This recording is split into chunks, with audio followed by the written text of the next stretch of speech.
Meet Alara, the beloved. It all started in the beginning of all beginnings, when immortality chose mortality, and he pursued her with reckless abandon.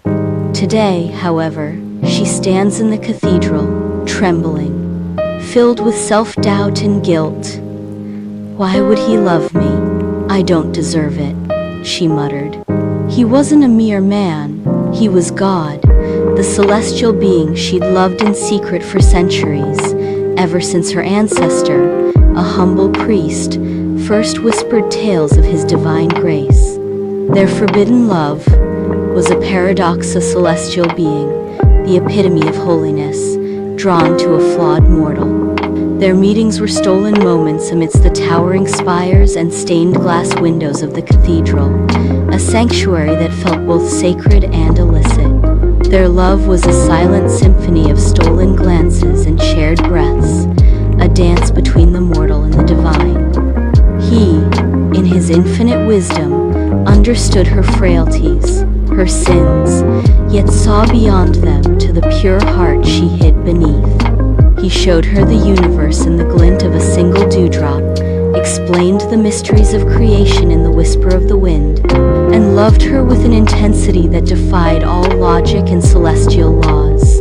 He didn't shy away from her humanity, but embraced it, finding solace in the very imperfections that made her uniquely her. He had sacrificed everything, given up his only son, for the love of humanity, love so divine. This was a love that transcended even the boundless canvas of his creation. It was personal. It was intensely divine. But their love was a precarious tightrope walk. The celestial court was rife with whispers of disapproval, the angels judging her with their ethereal eyes, their disapproval palpable. Guilt crushed her. Flaws, her burden. He, all-knowing, saw the fear in her eyes, the turmoil in her heart, yet he chose to stay, his love a beacon in the gathering storm.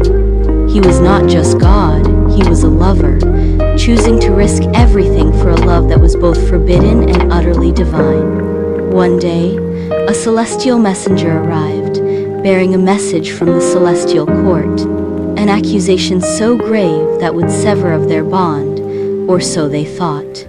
"Why are you so mindful of her?" they asked.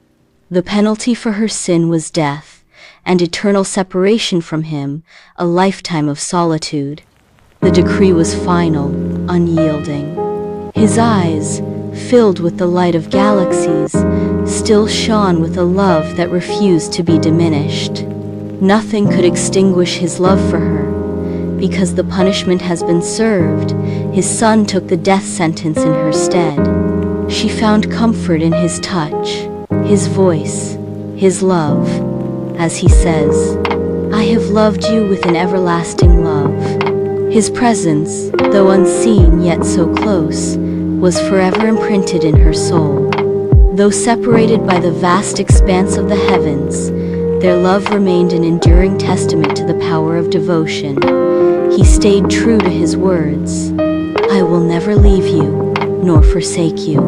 A beacon of hope in a universe governed by rules and regulations. A love story that defied all cosmic boundaries. A love that was both human and divine, forbidden yet eternal.